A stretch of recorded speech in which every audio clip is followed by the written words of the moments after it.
الحمدللہ وحدہ لا شریک لہ والصلاۃ والسلام علی من لا نبی بعد۔ پارہ نمبر 6۔ یہاں ایک بات بیان فرمائی جو پہلے پاروں میں بھی چل رہی ہے۔ یہود و نصارہ کے جرائم بیان کی ہیں، مختلف طریقوں سے دین پر حملہ کرنا اور دین کو مجروح کرنا، حضرت عیسیٰ علیہ السلام کو قتل کرنے کی کوشش کرنا، سازشیں کرنا، اور پھر یہ بتایا کہ انہوں نے کوششیں کی ہیں، سازشیں کی ہیں مگر ناکام رہے ہیں۔ اور اسی طرح ان میں سے نصارہ کا جو عقیدہ تھا، عیسائیوں کا، اس کا ذکر کیا ہے کہ وہ عقیدہ تثلیث کے قائل تھے، ثالث الثلاثہ۔ وہ کہتے ہیں عیسیٰ علیہ السلام بھی تین میں سے ایک خدا ہے، روح القدس خدا ہیں، اللہ تعالیٰ خدا ہیں، عیسیٰ علیہ السلام خدا ہیں، تین کا مجموعہ خدا ہے۔ مختلف ان کے ذہان تھے، بہرحال عقیدہ تثلیث ہے تو اس کا اللہ تعالیٰ نے باطل ہونا اور غلط ہونا بیان فرمایا۔ سورۃ المائدہ، المائدہ کہتے ہیں عربی میں دسترخوان کو، چونکہ اس میں ذکر ہے اس بات کا کہ عیسیٰ علیہ السلام نے اللہ تعالیٰ سے دعا مانگی تھی کہ یا اللہ مائدہ یعنی دسترخوان آسمان سے نازل فرما، اس لیے سورت کا نام ہی سورۃ المائدہ ہے۔ اس میں اللہ تعالیٰ نے حلال اور حرام چیزوں کا قدر تفصیل کے ساتھ ذکر فرمایا ہے، حکم دیا ہے عہد کو پورا کرو، وعدوں کو پورا کرو، معاملات کو ٹھیک رکھو۔ جو حرام چیزیں ہیں، مردار ہے، جب ذبح کرتے ہیں تو رگوں سے خون نکلتا ہے، دم مسفوح، بہنے والا خون ہے، خنزیر کا گوشت ہے، وہ جانور جو غیر اللہ کے نام پر ذبح کیا جائے بطور خاص، یہ وہ مردار ہیں کہ جس سے تمہیں بچنا چاہیے، یہ تمہارے اوپر حرام ہیں۔ پھر حالت اضطرار کا بیان فرمایا ہے، یعنی چیزیں حرام ہیں لیکن اگر کوئی انسان بھوک کی وجہ سے اتنا مجبور ہو جائے کہ چیز نہ کھائے تو مر جائے گا، تو اس حد تک اس کو کھانے کی گنجائش ہے جس سے اس کی جان بچے، لیکن مقصد اس میں لذت نہ ہو، مقصد مزہ نہ ہو، مجبوری ہو، جان بچانے کی خاطر اتنا کھانا جس سے جان بچ سکے، اس کی گنجائش ہے۔ پھر اس میں تکمیل دین کو بیان فرمایا۔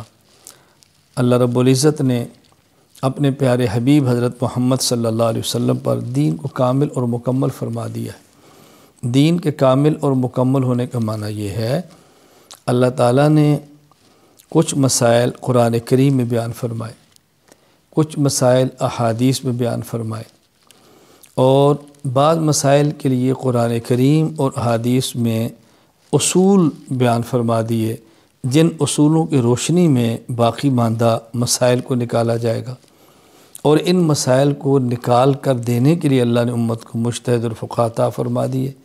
تو یہ معنی ہے کہ اللہ تعالیٰ نے دین کو کامل اور مکمل فرما دیا، یعنی سب چیزیں اپنے پیارے حبیب صلی اللہ علیہ وسلم کے ذریعے اس امت کو اللہ تعالیٰ نے عطا فرما دی ہے۔ یہود و نصارہ کا ایک دعویٰ تھا ہم اللہ تعالیٰ کے بیٹے ہیں، اللہ تعالیٰ کے محبوب ہیں، اللہ تعالیٰ ہمیں عذاب نہیں دیں گے۔ ان کے اس دعوے کی تردید کی ہے کہ اللہ تعالیٰ کے ہاں تو معیار تقوی، نیکی، صحت عقائد ہے، تو وہی اللہ تعالیٰ کا محبوب ہے جس کی عقائد ٹھیک ہے اور اعمال ٹھیک ہے۔ اگر عقائد میں فساد ہے تو اللہ تعالیٰ کا محبوب کیسے ہو سکتا ہے؟ تو پھر یہ بات یہود کو سمجھائی کہ یہ بات تمہاری غلط ہے اور تمہارا دعویٰ باطل ہے، اور اس میں ہمیں سبق دیا گیا ہے کہ محض اپنی امیدوں سے، خیالی پلاؤں سے اپنے آپ کو اللہ کا محبوب اور قریبی نہ کہنا، تیاری کرو، عقائد ٹھیک کرو، اعمال ٹھیک کرو، اور اس سے تم اللہ تعالیٰ کا محبوب بنو گے۔ پھر اس بارے میں حضرت آدم علیہ السلام کے دو بیٹے حابیل اور قابیل کا ذکر فرمایا ہے، کیونکہ آدم علیہ السلام اور اماں حوا دنیا کے پہلے خامد اور بیوی ہیں، تو حضرت حوا کے پیٹ سے ایک بیٹی اور بیٹا پیدا ہوتا، پھر بیٹی اور بیٹا پیدا ہوتا، تو جو اکٹھے بیٹی اور بیٹا پیدا ہوتے ان کا آپس میں نکاح نہیں ہوتا تھا، بلکہ ایک پیٹ سے بیٹا، پھر بعد میں بیٹی، ایک پیٹ سے بیٹی، دوسرے پیٹ سے بیٹا، ان کا نکاح ہوتا۔ تو قابیل کے ساتھ جو بیٹی پیدا ہوئی وہ چاہتا تھا میرا اس سے نکاح ہو نہیں سکتا تھا، تو قابیل نے اس مقصد کے لیے حابیل کو قتل کر دیا۔ وہ واقعہ اللہ تعالیٰ نے یہاں بیان فرمایا، بڑی تفصیل کے ساتھ بیان فرمایا ہے۔ پھر ایک ہے چور، ایک ہے ڈاکو، ایک ہے باغی۔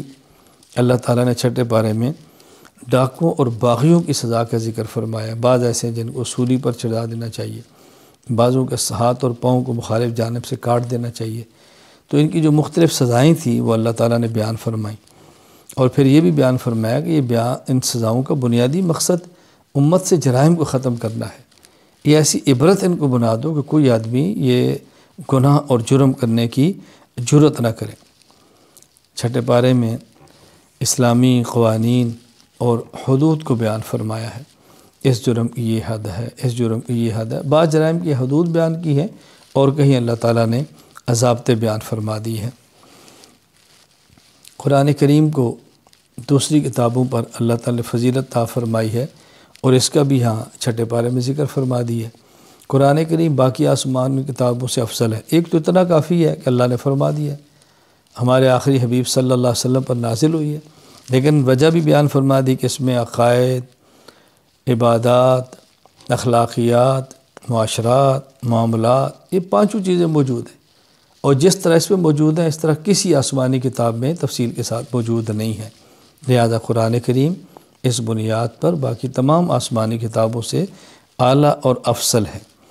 پھر اللہ تعالیٰ نے کفار کے بارے میں بیان فرمایا کہ دیکھو کفار کی دوستی میں خطرات کتنے ہیں، نقصانات کتنے ہیں، یہ تمہارے ساتھ مخلص نہیں ہیں، ان سے یارانے مت رکھو، قلبی دوستی مت رکھو، اندر کا تعلق مت رکھو، تمہارا تعلق مسلمانوں سے ہونا چاہیے۔ اور پھر ساتھ یہ بات بھی سمجھائی کہ اللہ تعالیٰ تو اللہ تعالیٰ محتاج نہیں ہے تمہارے، تم اللہ تعالیٰ کے دین کو سنبھالو گے تو بہت اچھا، نہیں ہوگا تو اللہ تعالیٰ تمہاری جگہ کسی اور قوم کو لے آئیں گے، اللہ ان سے پیار کریں گے، وہ اللہ سے پیار کریں گے، اللہ کے راستے میں جہاد کریں گے، کسی ملامت کرنے والے کی ملامت سے ڈریں گے بھی نہیں، اور وہ لوگ دین کو پیش کریں گے، دین پر عمل کریں گے۔ تو ہمیں سوچنا چاہیے کہ ہم نے کفار سے یارانہ اور دوستانہ بھی نہیں رکھنا، اور ڈرتے ہوئے اللہ کے دین کے کام کے اندر لگا رہنا ہے۔ آخر میں ایک بات فرمائی کہ دیکھو تمہارے دشمن یہود بھی ہیں، تمہارے دشمن نصارہ بھی ہیں، یہودی بھی مسلمانوں کے مخالف ہیں، نصارہ بھی مخالف ہیں، دونوں تمہارے مخالف ہیں، لیکن ان میں زیادہ نفرت اور زیادہ دشمنی اور زیادہ کینہ مسلمانوں کے ساتھ جو رکھتے ہیں وہ یہود ہیں، اور عیسائی ان کی نسبت نرم دل ہیں۔ اللہ تعالیٰ کی بات برحق ہے، اللہ تعالیٰ کی بات بالکل بجا ہے، جو فرمایا 100% ٹھیک ہے۔ لہذا ہمیں بھی اس بات کا اہتمام کرنا چاہیے، جب یہود اور نصارہ ہمارے دشمن ہیں تو ہمیں چاہیے ہم ان کو اپنا دشمن ہی سمجھیں، اپنا خیر خواہ نہ سمجھیں، وہ ہرگز ہم سے راضی نہیں ہوں گے، ہم ان کو راضی کرنے کی کوشش بھی کریں گے، راضی نہیں ہوں گے۔ اللہ نے اپنے پیغمبر کو فرما دیا وَلَن تَرْضَىٰ عَنكَ الْيَهُودُ وَلَا النَّصَارَىٰ حَتَّىٰ تَتَّبِعَ مِلَّتَهُمْ، میرے پیغمبر یہ یہود اور عیسائی آپ سے تب راضی ہوں گے جب آپ یہودی یا عیسائی بن جائیں، الیاذ باللہ، ایسا ہونا نہیں ہے تو آپ سے کیسے راضی ہوں گے؟ اللہ تعالی ہمیں حضور اکرم صلی اللہ علیہ وسلم کا سچا امتی بن کر شریعت کے مطابق، اتباع سنت کے مطابق زندگی گزارنے کی توفیق عطا فرمائے۔ وآخر دعوانا ان الحمد للہ رب العالمین۔